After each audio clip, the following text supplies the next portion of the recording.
Kings and Queens, Your Majesties, welcome back to the channel. Thank you so much for always returning. Trust you and yours are well, and you're loving yourself and others like always. Many thanks to all of you for the support you give to the channel. Thank you so much to our channel members, to our anonymous supporters, to all of you my esteemed subscribers. You are loved, celebrated, and appreciated.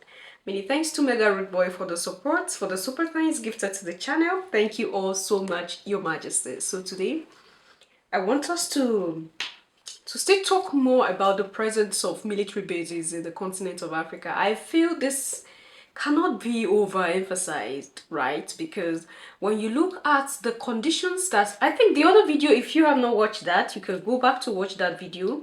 That should be up as 2 days ago. The conditions that African countries go through when a military base, a foreign military base like the US military base is present in any given country in the continent. The conditions were laid out, and the alarming one for me was that these people move around without being searched. They're above the law when it comes to being searched. They don't need passports to go into any given country. Just being a US military is just enough for them to move around the continent of Africa just like that. And we keep asking questions. Why do we have security challenges around the continent? Why are we always having issues of kidnapping and other insurgencies around? We keep asking these questions, and most of the times we don't look at this angle because we feel like they know this whole white savior complex that I keep talking about. They can't do that. They can't do that.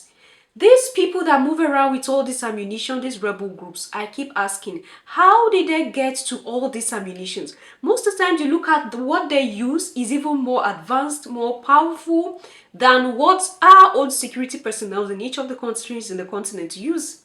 So how do these rebels get hold of this, of gadgets like this? I'm saying gadgets. How do they get hold of ammunitions like this?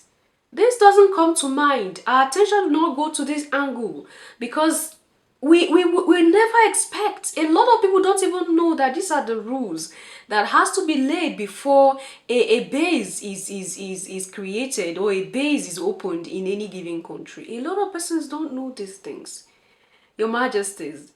And the base, as far as the base is present in any of these countries, like the president of that nation do not even have a say. When a US military base is present in a country, the president of that country do not know what is going on in there. The president do not have the right to go inside. Like, they are just above the law of a given nation. I said that in that video, Your Majesties. So, there was an interview I came across, and this lady did justice to it, but I want to draw your attention to this again. So you hear from the horse's mouth, why really is the US military base present in the continent of Africa? Why are they struggling to still have hold, to still have ground, even after they've been asked to leave? They attempted Nigeria, although now it's circulating on media that is not true, they never did that, but they did. I don't know whether they are not seeing the other videos that are going around. Why are they really interested in having a ground in the motherland? It's all for their own selfish interest. There's no external body that is in the motherland just for, let's just be there to help these people. Let's just go there to help these Africans. There is no foreign body in the motherland that is here for our good. Whichever one you want to think about, there is none that is here for our good. So I want you to hear from the horse's mouth right now the reasons why America is struggling to have a hold, to have a base, or have bases in the motherland. Why they have bases? Because there are other bases.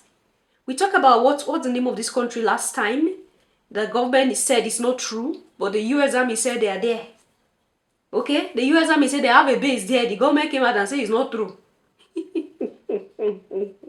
So let's listen to this and we'll take it up from there, Your Majesties. Thank you. General Langley, can you talk about why we care about what's happening in Africa right now? I mean, if you tell the American taxpayer, why are we there? Why are we spending the money we're spending there? Thanks for the question, Senator. For access and influence, I'd say that a number of countries are at the tipping point of actually being captured by the Russian Federation, as they are spreading some of their false narratives across Libya. And from a strategic answer piece, access influence across the whole Maghreb, that is NATO's southern flank. We need to be able to maintain access and influence across the Maghreb from Morocco all the way to Libya. The PRC and Russia are also remaining exploitative where possible and coercive when necessary. They want that ground. They want power projection capabilities. So for the most part, the rest of the continent is also for mining concessions, whether it be gold or rare earth minerals.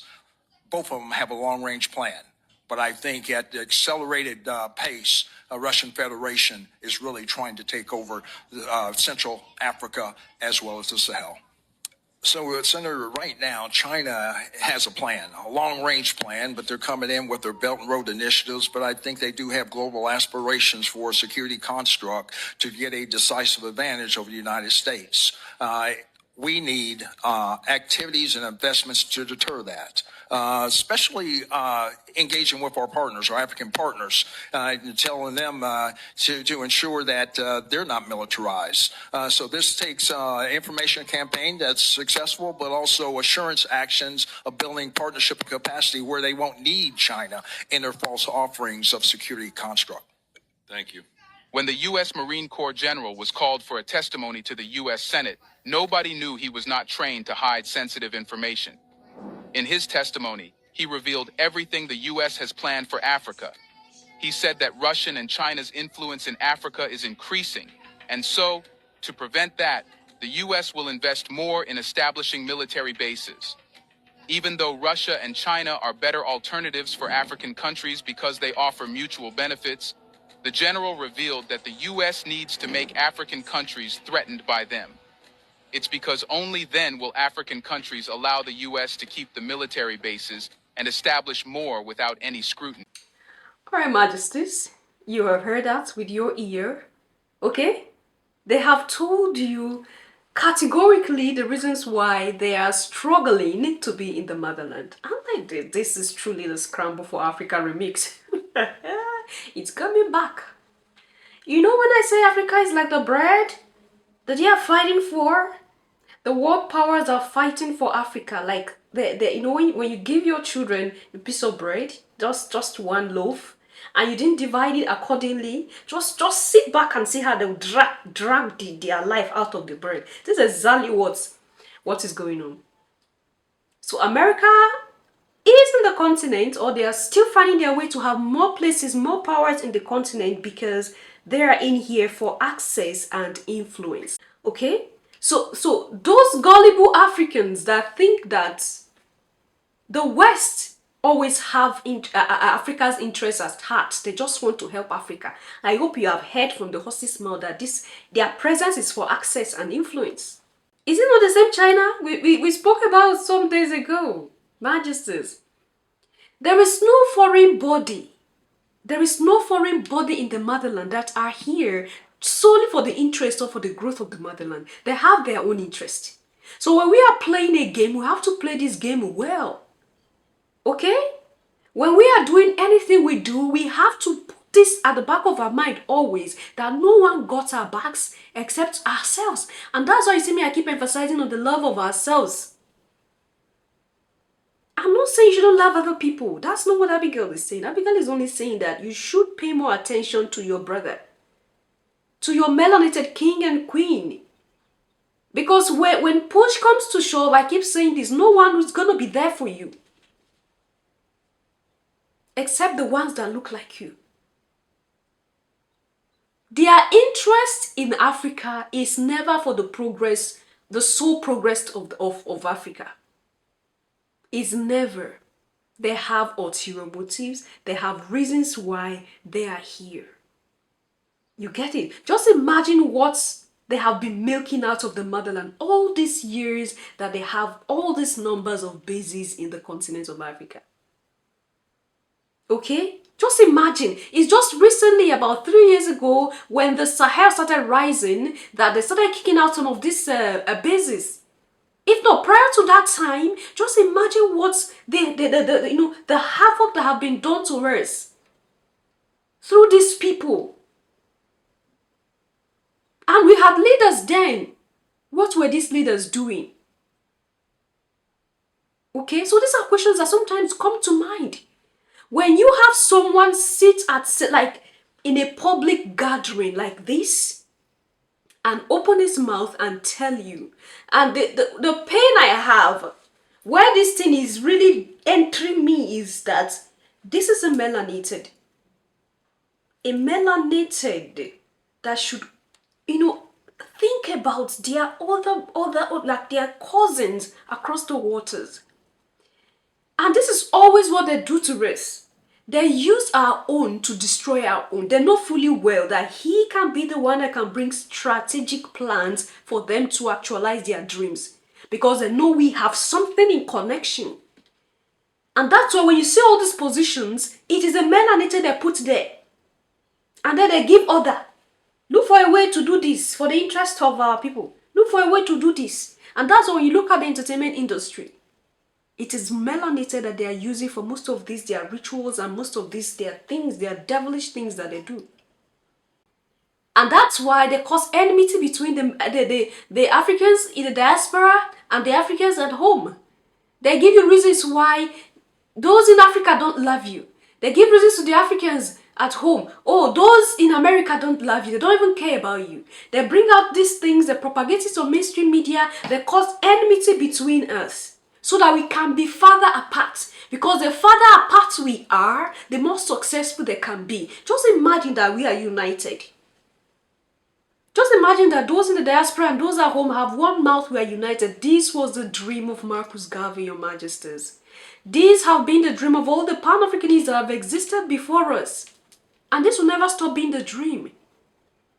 Our unity, they fear our unity.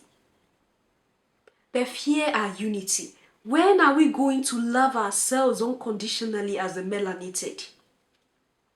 When will that time come that I will see a melanated and treat that melanated as my own?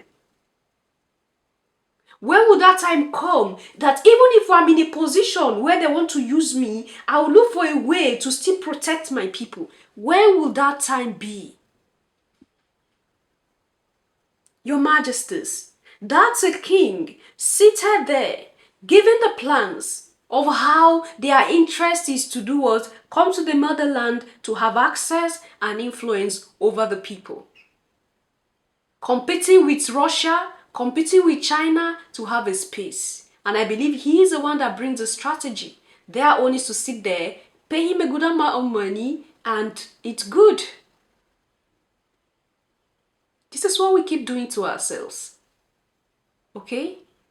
Like I said, it's not even what the agenda was. The pain for me was to see this king seated there and saying these things.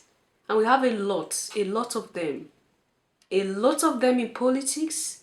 And it's not even far from what we do to ourselves even in the motherland here. It's not far from what our leaders does. They are just there selling us every day. They are there selling the motherland every day. And you know I keep saying this. Africa is a mother. Okay? Africa is a mother. And woe betide you.